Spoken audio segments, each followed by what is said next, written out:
Buenas, gurizada, tudo bem? Eu sou o Dudu, sou professor de biologia no cursinho popular Carolina de Jesus. Hoje nós vamos ver a nossa aula de fungos, tá? Os fungos, eles ocupam um espaço estranho nas nossas aulas, porque ao mesmo tempo que eles estão presentes na nossa vida visualmente, isso é, a gente consegue enxergar eles, né? Em coisas podres, em madeira podre, comida estragada, etc. Ou até às vezes nas frieiras dos pés, né? Faz parte também, tudo bem, não tem que ter vergonha de ter frieira. Ao contrário de outros grupos que são micro, né, e a gente não enxerga, tipo bactérias, protozoários e tal, os fungos eles estão presentes na nossa vida. Só que geralmente a gente organiza a nossa percepção da natureza em torno de ou é planta ou é bicho, né? E os fungos não são nenhum nem outro. E ao mesmo tempo eles estão ali, então, bueno, vamos tentar entender o que é esse grupo, que eu acho que é um grupo muito especial, que expande muito os nossos horizontes do que é o mundo natural, né? Do que é natureza, o que é a diversidade verdadeira de espécies que a gente tem nesse mundo, né? Vamos começar pela filogenia e pela evolução deles. Bem simples, vamos passar por cima bem rápido só para a gente entender, né? A gente tem uma teoria hoje em dia de que as primeiras formas de vida, nós vamos ver isso numa aula mais adiante, muito provavelmente eram heterotróficas, tá? O que quer dizer heterotrófico ou heterótrofo? Eu geralmente escrevo heterótrofo porque é mais curto e mais rápido de falar, mas heterotrófico é a mesma coisa, né? Trofos vem de alimento. E hétero vem de outro, né? Que nem quando a gente fala heterossexual, é outro ou diferente, né? Heterotrofia, ou ser heterótrofo, quer dizer que tu se alimenta de outros organismos, né?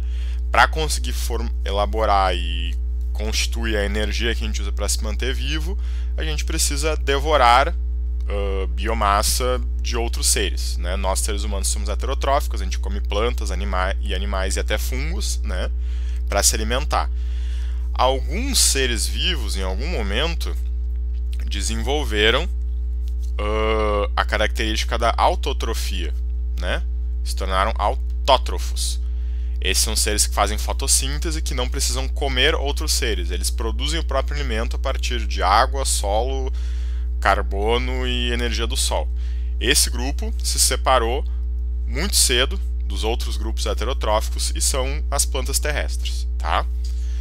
Agora, para o outro grupo, que é o grupo dos seres heterotróficos, portanto, se alimentam de outras coisas, a gente tem durante algum tempo um grupo que é unicelular, portanto, composto, o bicho inteiro, né, o ser vivo inteiro é composto de uma única célula. A gente tem como melhor exemplo desse tipo de ser as amebas, tá, que nós vamos estudar com mais cuidado em outras aulas, mas outros grupos se tornaram pluricelulares. O que isso quer dizer? Quer dizer que eles são formados de várias células num único organismo, tá? E, em determinado momento, se separou esse grupo dos heterótrofos pluricelulares em dois grupos. Um grupo que nós vimos agora nas nossas últimas aulas, os animais, nós fazemos parte desse, e outro grupo, os fungos, tá? Por que é importante a gente ter noção desse caminho evolutivo? Embora os fungos, historicamente, isso inclusive se vocês forem na URGS, né, vão perceber, fungos são estudados junto com as plantas dentro da botânica. No departamento de botânica da URGS é onde está o laboratório de fungos, por exemplo. Isso é histórico porque durante muito tempo a gente achou que eles eram um tipo muito diferentão de planta. Hoje a gente sabe que não. Hoje a gente sabe que fungos são muito mais próximos, mais aparentados dos animais do que de qualquer outro grupo que exista. Aparentados, tá? Eles não são iguais aos animais, mas têm muitas características semelhantes. E é importante a gente prestar atenção nestas características. Vocês veem quando eu apago isso? Vocês veem, né? Tá, então eu escrevi no layer errado. Vamos apagar rapidinho aqui. Esse programa que eu uso, gente, eu escrevo as coisas em camadas e eu tenho que estar com a camada selecionada para desenhar. E às vezes eu me confundo e desenho numa camada errada. O meu fundo branco era para eu nunca estar desenhando nele. Mas tudo bem, faz parte. Vamos entender, para compreender melhor assim quais são essas características dos fungos, vamos entender algumas características gerais deles, né? Primeiro, a gente já viu, eles são heterótrofos e pluricelulares, tá? Eles são nessa heterotrofia, né? Uma coisa que já diferencia eles muito dos animais é que não é uma heterotrofia interna. A gente chama de heterotrofia por absorção. O que isso quer dizer? Quer dizer que os fungos... Absorção. Os fungos, eles não trazem o alimento para dentro dos seus corpos e aí digerem o alimento e absorvem ele. Não, os fungos digerem o alimento fora dos seus corpos e absorvem do ambiente externo para o seu ambiente interno o alimento já absorvido. Vamos entender logo como é que funciona essa absorção. Eles têm uma característica que é mais das células deles, que é uma parede celular. Parede celular é uma coisa muito característica de bactérias e de plantas, só que ao contrário das plantas que tem a sua parede celular feita de celulose, a parede celular dos fungos ela é feita de quitina, tá? Quitina, o mesmo material, a mesma proteína dura e rígida, aquela que compõe o exoesqueleto dos insetos. Quitina, no geral, é a proteína de resistência assim, dura do mundo animal, mas também está no grupo dos fungos, né? Então, mais uma semelhança, mais um parentesco muito próximo nosso. Eu já falei do que são os fungos, né? A gente conhece os cogumelos, os bolores e tudo mais, mas vamos dar uma entendida um pouquinho melhor em como que é a organização do corpo de um fungo, né? Primeira coisa importante, que vocês tenham um desenho de um cogumelo, de um grupo de cogumelos, é entender que os fungos não têm tecidos, gente. O que eu quero dizer com isso? Eu quero dizer que, ao contrário do corpo dos animais e das plantas, né, que tem várias células, nós somos multicelulares, que nem os fungos, tem várias células que se dividem em especializações e que formam grandes coletivos dessas especializações que trabalham com a mesma função. Por exemplo, nossa pele, né? Pele a gente chama de tecido epitelial. É um tecido, é um grupo de células especializadas que são diferentes de outros tipos de células porque cumprem uma única função. Os fungos não têm tecidos, né? Todas as células deles são mais ou menos iguais. Geralmente a diferença é a grossura da parede celular, né? Mas eles não formam tecidos. O corpo que a gente vê dos cogumelos, é na verdade um grande emaranhado de células. Que células são essas? Já vamos dar uma olhada com calma, tá? Aqui um cogumelo. Vamos ver algumas características breves desse cogumelo, né? O que a gente conhece como cogumelo, gente, na verdade é um corpo de frutificação. Ele é como se fosse o fruto ou a flor, frutificação, ou a flor do fungo. Porque na verdade a forma verdadeira do fungo tá embaixo da terra, geralmente, ou dentro da podridão, dentro da madeira e tal, e a gente chama de micélio. Micélio, gente, é o que a gente vai chamar da parte vegetativa do fungo. O que é vegetativo? A gente já conversou isso em outras aulas, mas vegetativo é o meu corpo somático, aquilo que está vivo, independente da época, né? E vai fazer digestão, vai fazer absorção. No caso de animais, é onde a gente sente as coisas e tudo mais, né? Onde a gente funciona no nosso dia a dia. Frutificação é aquilo que só serve para reprodução. E no caso dos fungos, ele é sazonal, não tem sempre. Os cogumelos se formam e desaparecem. Depois que desaparece o cogumelo, ainda tem debaixo da terra ou dentro da madeira, etc. Geralmente a gente não percebe, mas se a gente for atrás a gente consegue ver. São uns filamentos assim, né? Parecem raizinhas bem brancas. Se for no mato agora, nessa época que está chovendo, está friozinho, e tirar aquela camada de folhas que tem no chão, vocês com certeza vão ver umas manchas brancas assim que são micélios de fungos, né? Então lembrando que esses corpos de frutificação, eles são sazonais, ou enfim, eles não são permanentes. Sazonal quer dizer que ele tem época para acontecer, né? E eles servem para a reprodução desses seres, tá? Esse micélio embaixo da água é o corpo verdadeiro dele. Geralmente é bem grande, eu fiz aqui um desenho bem menor, né? Só para não ocupar muito tempo. Esses corpos de frutificação, eles brotam, né? Aqui vocês veem um broto dele. Ele vai nascendo quase como se fosse um ovinho, vai se esticando, em algum momento se separa esse chapéu, que serve para proteger esse tecido não, né, porque não é um tecido, que serve para proteger as lamelas da chuva, principalmente, tá? Então vamos por partes. Essa estrutura que vocês veem aqui, a gente chama de anel. Nem todos os cogumelos têm, mas muitos têm. Ela é um resto, uma cicatrizinha da brotação, né, de quando esse ovinho vai se esticando, se esticando, se esticando, e uma hora ele, pum, arrebenta, vira um chapéu, e essa parte que arrebentou no stipete, que é o que como a gente chama o caule, né? Stipete, tem gente que chama de fuste, mas eu prefiro stipete. É uma cicatriz que fica nele do crescimento do chapéu, né? O chapéu ele serve para proteger as lamelas.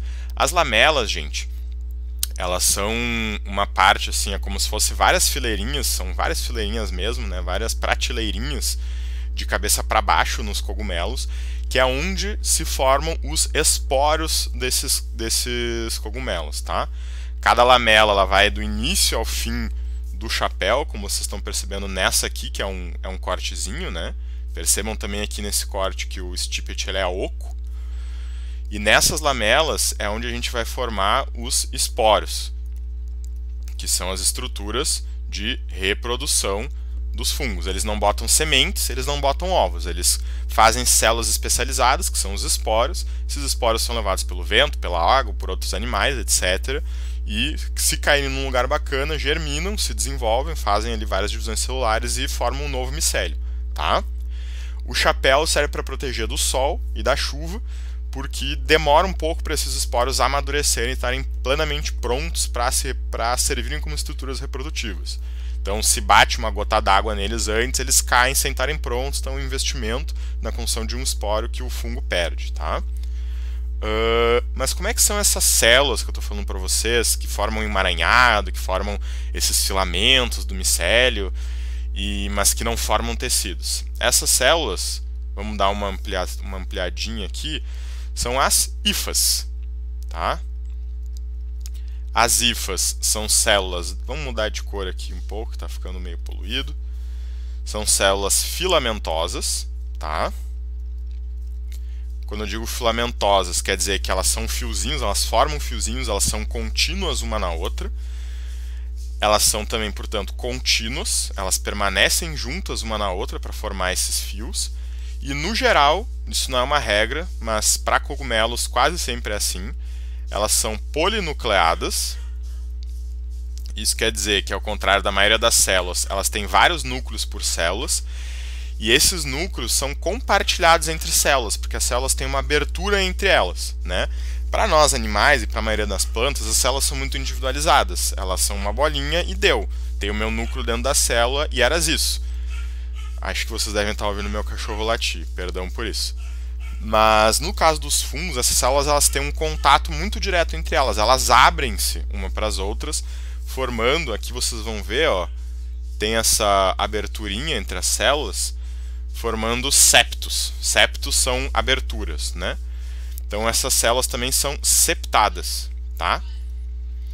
Isso quer dizer que nas hifas, o corpo das células, inclusive os núcleos, são contínuos ao longo de todo o fungo, né? Então esses núcleos podem viajar entre diferentes células, outras organelas, tudo mais. A gente vai começar logo depois dos fungos, nós vamos começar a estudar células, né? Vamos entender isso um pouco melhor. Mas só para a gente ter essas características bem definidinhas para nós, beleza? E aqui eu tenho para vocês uma imagem. Opa! E aqui eu tenho para vocês uma imagem de como que são esses esporinhos, né? Aqui é um microscópio bem aproximado das hifas das lamelas, né? E na borda dessas lamelas a gente vai ter algumas células especializadas, que a gente vai chamar de basídio, que vão fazer divisões celulares para formar os basidiosporos, né? Aqui peguei uma imagem com legendas em inglês. Então isso daqui são os esporos, são eles que quando são levados, estão maduros, vão germinar, fazer várias hifas, né? Produzir um micélio, se esse micélio for bem sucedido, vai produzir um corpo de frutificação. O corpo de frutificação ele dura um tempo, depois ele apodrece, né? Geralmente, inclusive, ele forma outros fungos em cima dele. E a gente brinca que o outono agora é a primavera dos fungos, porque é principalmente nessa época que faz frio e umidade que os fungos mais vão ter condições de formar seus corpos de frutificação. Vocês devem estar enxergando cogumelos mais comumente do que em outros momentos da vida de vocês, tá? Agora vamos dar seguimento e entender as funções ecológicas dos fungos, tá? Os fungos, geralmente, vão ter duas funções. A principal e mais conhecida deles é a de serem decompositores, tá? Principalmente, mas não exclusivamente, de madeira. Mas também vai ter fungo em cocô, vai ter fungo em animais mortos, vai ter fungo em matéria orgânica apodrecendo, vai ter fungo... Esses tempos a gente descobriu um fungo que mais ou menos consegue decompor algumas formas de plástico, né? Eles são decompositores, eles quebram a matéria que já foi processada por outros seres vivos, matéria orgânica, e que portanto está num estado complexo, e quebram ela, né? Destroem ela até os seus componentes mais simples. São muito importantes, assim, ó, são absolutamente fundamentais nas cadeias alimentares, no equilíbrio ecológico dos ecossistemas, justamente porque eles pegam essa matéria orgânica que já foi viva, um pedaço de folha, um pedaço de pelo, cabelo nosso que cai, nossos próprios corpos, né, quando a gente morre, e devolvem os elementos constituintes dessa matéria orgânica para o ambiente para serem reutilizados por outros seres vivos. Então, muito fundamental. Alguns exemplos, esse daqui vocês já devem ter visto, né, em madeira velha, num tronco caído, em poste de cerca. Esse daqui é o Pycnoporo sanguíneo, é um fungo que forma uma orelha de pau, que é um decompositor de madeira muito voraz, muito comum aqui no Rio Grande do Sul, embora ele não seja nativo do nosso estado. E ele devora a madeira, destrói, né, se pegou aí nos caibros da casa, nos pilares da casa, já começa a te organizar para trocar, porque ele vai devorar o negócio inteiro. Um outro exemplo é o Psilocybe cubensis. Esse daqui na verdade não é um cubensis, mas é um Psilocybe, que é decompositor de bosta de vaca, né, basicamente. Muitos desse gênero, inclusive, são cogumelos psicodélicos e tal. Eu já vou dar um alerta aqui, tá? Muitos cogumelos, eles são comestíveis, mas a vasta maioria dos cogumelos é venenosa, tá? A vasta maioria. E geralmente é muito difícil de identificar cogumelo, porque eles têm, às vezes, assim, ó, é um pontinho preto que tem lá no fundo, que tem um, não tem no outro, que diferencia uma espécie de ser comestível e de ser mortalmente venenosa, tá? Então, nunca comam cogumelos, gente, que vocês encontram na rua, tá? Nem se for nessa zoeira de, esse daqui dá barato e tal. Não comam cogumelos que vocês não sabem a procedência, seja porque vocês querem ter um barato ou porque vocês querem se alimentar, porque tem que manjar muito de fungo, de cogumelo, para saber se é venenoso ou não, tá? É uma coisa muito perigosa, tome muito cuidado com isso, beleza? Coisa séria. Mas existe uma outra função também dos cogumelos, que é o que a gente chama de micorriza, tá? Mico vem do grego mycetes, que significa chapéu, e geralmente é o prefixo que a gente usa para delimitar os fungos, né? Tanto micose, por exemplo, que a gente já vai ver. Vou até escrever aqui. As micoses são os parasitas, né?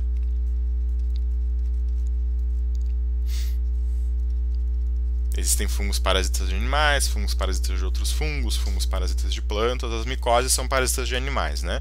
A frieira é uma micose, às vezes tem micose na mão, micose nas costas. Eu tive muito tempo micose nessa região do peito aqui, porque eu trabalhava no laboratório de fungo, não tomava as devidas precauções, né? E peguei vários fungos com que eu trabalhava e vieram parasitar o meu corpo, né? A clamídia é um fungo que causa uma condição nos órgãos genitais, né? Geralmente é mais comum em mulheres, mas existe em homens também, né? Então é uma micose também, tem que tomar cuidado com esse tipo de coisa. E voltando para as micorrizas, riza significa raiz, né? Então, a micorriza, ela é uma relação de simbiose de fungos para com plantas, tá? É uma relação amigável, uma relação positiva tanto para o fungo quanto para a planta. Aqui vocês vão ver as raízes da planta, né, que vão mais ou menos até esse espaço daqui, aqui na verdade as raízes da planta, e toda essa aura que vocês veem aqui, na verdade é o micélio de um fungo, né? O que acontece na micorriza? É um fungo que mora, né, junto com uma planta, esse micélio penetra nas raízes da planta, e o que ele faz com isso é que ele amplia a área de absorção de água das raízes da planta, né? Tanto que vocês estão vendo aqui, essa primeira camada é raiz e essa segunda camada é micélio, corpo vegetativo de fungo. Ele amplia a capacidade de absorção de água da planta, né? Ele dá água para a planta e, em troca, a planta, através dessas raízes, dá alimento, que ela processa, né? Faz fotossíntese, dá alimento para esse fungo. Então, quase todas as árvores que existem têm uma micorriza específica, uma espécie de fungo específica para aquela planta, e isso aumenta muito assim, a capacidade. Tem plantas que só conseguem crescer e se desenvolver se tiverem micorriza, né? Então, quase sempre quando a gente vê um cogumelo assim na beira de um tronco, no pé de uma árvore, é porque ele é um cogumelo simbiótico para com aquela planta, tá? Uma função ecológica muito importante. Então, aí temos também os parasitas, né? Mais ou menos isso. Então vamos dar uma olhada aqui muito brevemente, porque isso é muito pouco importante, raramente cai no vestibular, nos grupos fúngicos, tá? O mais comum, mais diverso, mais rico, é o grupo Basidiomycota, tá? O Basidiomycota são esses que a gente vê mais comumente, que são os cogumelos, né? Ele é também o grupo mais derivado e tudo mais. O grupo Ascomycota é um grupo de fungos que formam corpos de frutificação, né? Mas que esses corpos eles não têm chapéu, a gente chama de fungos sem chapéu, né? Os Basidiomycota são os fungos com chapéu, que formam corpos de frutificação, e os Ascomycota são os sem chapéu, que formam corpos de frutificação também, mas não forma nesse corpo de frutificação um chapéuzinho, tá? Um exemplo aqui é esse daqui. Isso aqui é um ascomiceto, tá? Micetus vem de chapéu, que é como a gente usa o fungo, né, para falar em grego. Então isso daqui é um ascomiceto, tá? É um fungo aí também decompositor de madeira, mas ele não tem chapéu. Tem um corpo de frutificação, que é isso que vocês estão vendo aqui, mas esse corpo não forma um chapéu, tá? Os zigomicetos, eles vão ser principalmente os bolores, né? Bolor, acho que o que a gente vê mais comumente é no pão e nas frutas podres, né? Os deuteromicetos vão ser outras formas de bolor. O fungo Penicillium, que é da onde a gente tira a penicilina, é um exemplo dos deuteromicetos, tá? E muito importante a gente se ligar nos vários tipos de Basidiomycetos que tem, que formam cogumelos. Esse cogumelo aqui é o Amanita muscaria, o cogumelinho do Mário, né? É um cogumelo venenoso, muito comum em pinheiros. Não comam, vocês vão morrer se vocês comerem. Se vocês não morrerem, vocês vão cagar tudo que tem entre o cu e a língua de vocês. Então vamos se ligar com isso. Tem essas orelhas de pau, né? Esse primeiro que vocês veem aqui é um Fomitipora robusta. Ele forma um corpo de frutificação que é perene, que é tão duro quanto a madeira. Ele vai crescendo, né, novas camadas. Aqui vocês veem mais ou menos as camadinhas, né? Cada camada é um ano que ele frutificou e criou uma nova camadinha que formava esporos viva, que é essa daqui em marrom. Essas outras em meio acinzentadas são camadas antigas que estão super endurecidas. Esse negócio é mais duro que a própria madeira que ele está crescendo. No caso, esses daqui, eles ou são parasitas de madeira, né? Então eles decompõem madeira viva de uma árvore, ou eles são decompositores de madeira morta mesmo. Que vocês têm também outro tipo de orelha de pau. Esse parece mais com uma madeira, com uma orelha mesmo. Geralmente eles são mais sazonais, né? Depois que frutifica, eles desaparecem. E aqui um outro exemplo que existe aqui no Rio Grande do Sul, que é a estrela de terra.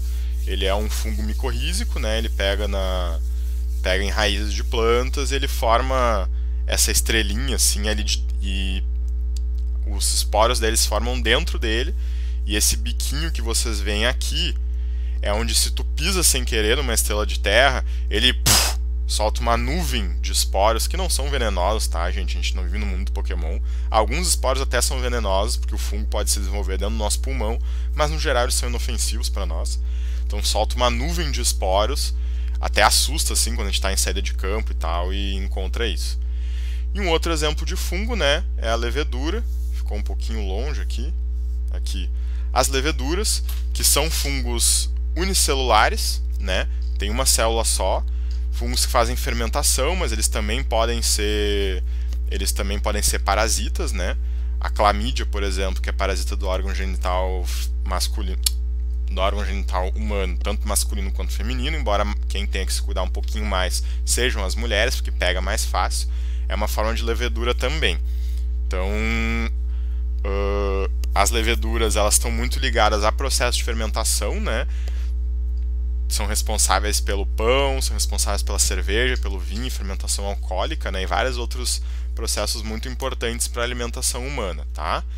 Então, o que eu quero é que a gente saia dessa aula de fungos, esses panoramas muito gerais sobre eles, beleza, gente?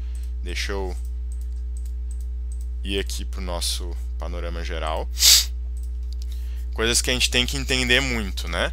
São as funções ecológicas deles, decompositores, parasitas, simbiontes com plantas, tá? Coisas que o vestibular vai nos pedir mais. Como que são as células deles, que são as hifas, tá? E os usos humanos, principalmente em torno da levedura, né, e dos cogumelos comestíveis, tá? Esses bichos, né, esses seres, eles são muito estranhos, eles são muito alienígenas assim para nós quando a gente começa a estudar com mais cuidado. Eu tive a oportunidade de estudar durante alguns anos fungos na faculdade. Foi muito bacana, amplia muito o nosso horizonte sobre como que são as diferentes formas de seres vivos que existem, né? Então, acho que eles servem para isso, né, para nos mostrar como o mundo é vasto, como o mundo é diferente. E eu vou sempre lembrar, né, eles são muito difíceis de trabalhar. Geralmente o conhecimento das pessoas sobre eles é muito limitado. Não consumam fungos, tá? Não comam coisas com bolor, isso a gente já sabe desde sempre, mas cogumelo, se é porque vai dar barato ou se porque dá para comer, tomem muito cuidado, né? Chequem procedências, não confiem em qualquer pessoa aí que está dizendo que tá manjando disso, porque o negócio pode causar uns revertérios tensos e até matar, se comer errado ou se comer uma coisa ruim, beleza?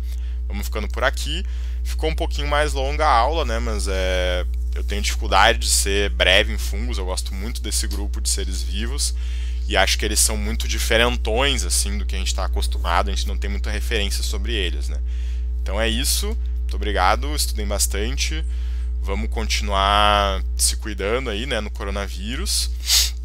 Daí uma vitória, hoje a gente teve uma vitória importante para a educação brasileira, que o Senado impediu de ser colocada em efetividade uma medida provisória do governo federal que permitia que o governo federal escolhesse quem ele quisesse para ser reitor das universidades, né? Uma coisa que feria muito o princípio da autonomia das universidades, era mais uma medida aí para sucatear e prejudicar a qualidade do ensino superior público. Então é uma vitória legal, vou até marcar nesse vídeo aqui, porque a gente tem tão poucas vitórias que nós temos que comemorar, né? Então é isso, abraço, estudem, se cuidem, se alimentem, durmam, sejam felizes. Até mais.